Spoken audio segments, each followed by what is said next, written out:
All right. Well, welcome back to another episode of Unlearn with us. Very excited to have my young guest joining us. I'm sure you hear that a lot. I came across, I don't even know how we connected, Henry. Was it through? I guess on Twitter, Okay. probably. Okay. It Yeah. seems to be the way right now, especially with Yeah. COVID. But I definitely feel that Twitter has been, and social media in general, LinkedIn has been huge in connecting with like-minded people. So Henry, I think I took this from your website here. Henry hmm Greenberg is an emerging educator on a mission to create a generation of future-ready global citizens, critical thinkers, and innovators.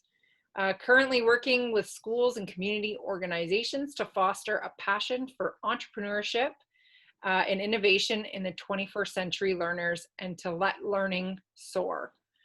So welcome, Henry. Thank you. Thanks for having me. Yeah, I'm super excited. Okay, so yes, Henry, please tell us about yourself. Tell us about your background. How'd you get into this? What is SOAR all about? Yeah, tell us. Yeah, so SOAR is an educational organization with a mission of fostering a passion for entrepreneurship and innovation in 21st century learners.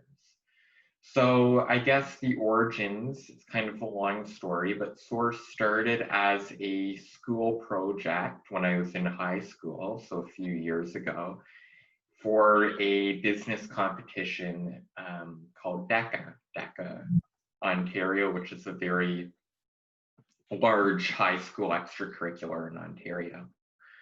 So the category that I was in the project was just basically to find a way to promote entrepreneurship to your community.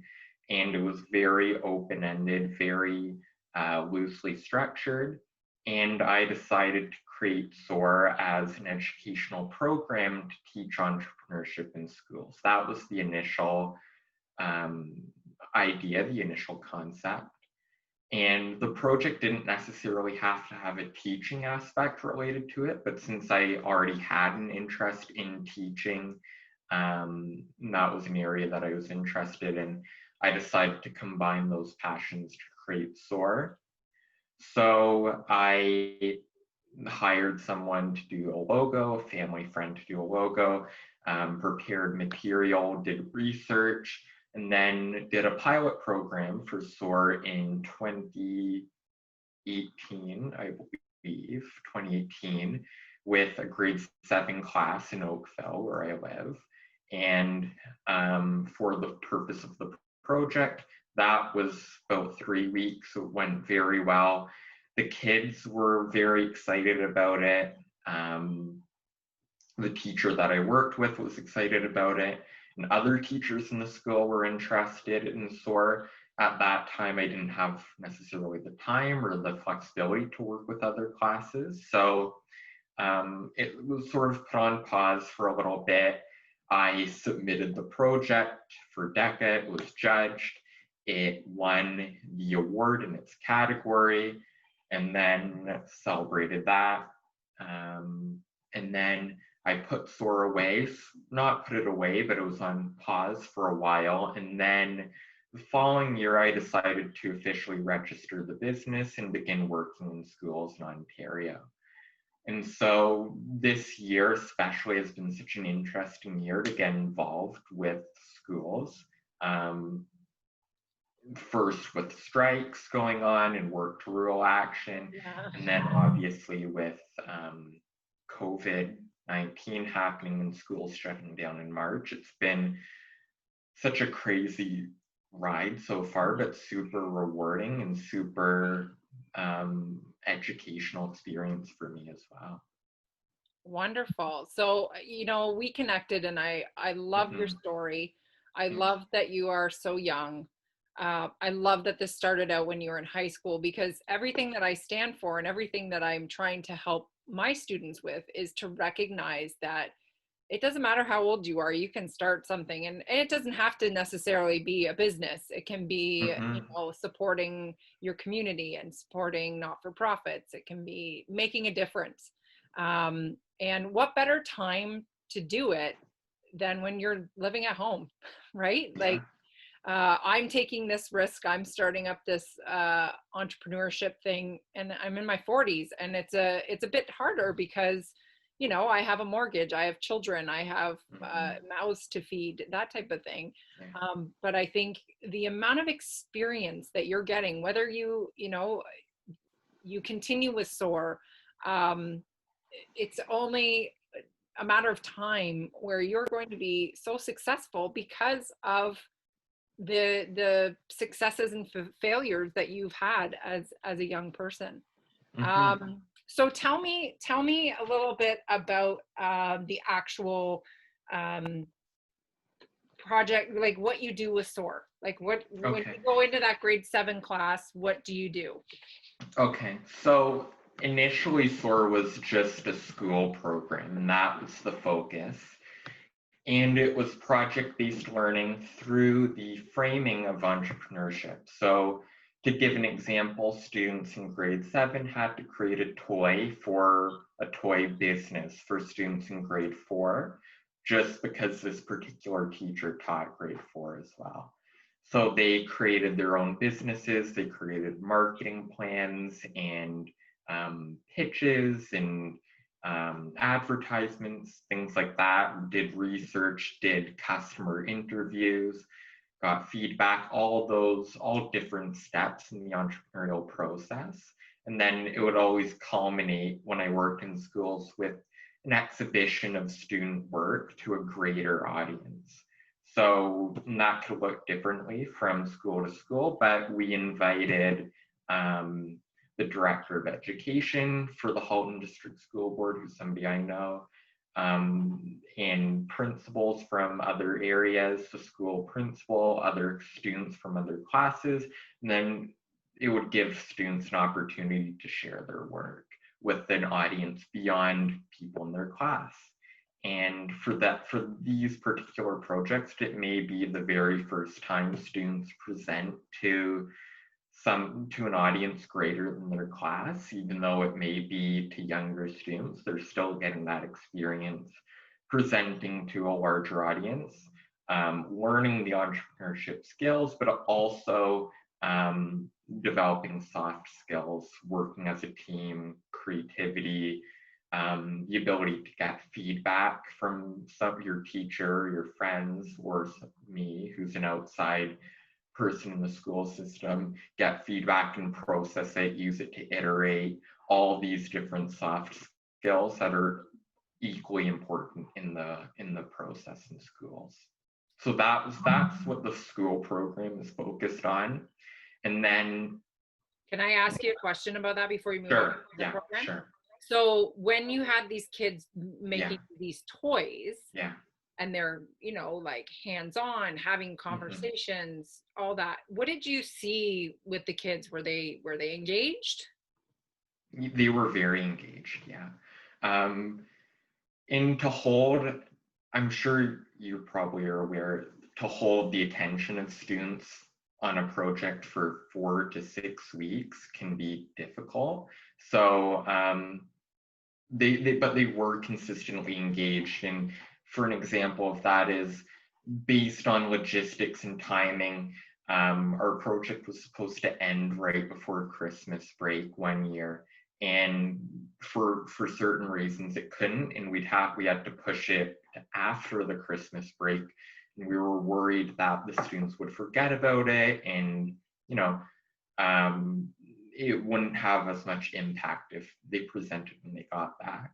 But we found out students were meeting up with each other during the Christmas break just to work on this project. So that indicated that there was a real passion involved. Yeah, and there's so much ownership, right? Because they've all developed these things, and they probably want to share it with everybody. Yeah, for sure, absolutely. Awesome. Okay, so tell us about other programs. Okay, so once the pandemic hit, I was working in schools on the last day before schools shut down in Ontario, and I realized that they wouldn't eventually be opening for a long time, so I had to pivot to adapt sort of this new reality. And that's when I created the SOAR Summer Innovation Camp, and we had our first camp session this July, end of June to end of July, with students from all over Canada and as far as Australia even. There were 2 students in Australia. Students from everywhere in Ontario to as far as BC and Halifax, and all connected together in this summer innovation camp, where each week they'd work on entrepreneurship challenges, design challenges, create their own projects, participate in synchronous workshops with Google Meets, meet peers with like-minded interests, create portfolios. So that's what I was working on in the summer, is this initial pilot program. And that's something I hope to move on or continue with going forward. So the pandemic itself, or the fact that we were forced to work from home, not just educators, but society as a whole being forced to work from home, this allowed me with SOAR to access more students from around the world, literally from Canada to the other side of the world in Australia. So just through the powers of video conferencing. So that was a very special experience for me. It was to have these students work together in creating their own projects, students that will but probably won't ever see each other in person just based on geography, but still engaged, still working together throughout their summer at their own volition. That was important to me. We also had some great guest speakers in the program, from all over Canada and the United States as well. We had one woman, Terry Hardin, who worked with Jim Henson and the Muppets and for the Walt Disney Company It was a long career, come to talk to the students, different entrepreneurs. And even though we were all so far apart, it felt very much like a close-knit community for this program. So that I know was long, but was also something very important for me as well. Yeah, no, I agree with starting up with the virtual thing. I think for so long, like online learning has been very informal, or very like cut off, like no relationships, just really sort of doing your own thing, reading, watching videos, answering questions. And I think this, for me, and it sounds like for you as well, really gave an opportunity to learn how to still create those relationships online, and it is doable. I was quite shocked when I ran when I ran my program, that I really got to know the kids, because I taught e-learning for years, and never did I really ever get to know the kids. And so yeah, it's a possibility. So you had people from, all over Canada and then Australia. You have all these time zones. How did you work all that out? Well, I had the sessions recorded, so if a student couldn't be there for a particular day, they could access it on the Google Classroom platform that we were using.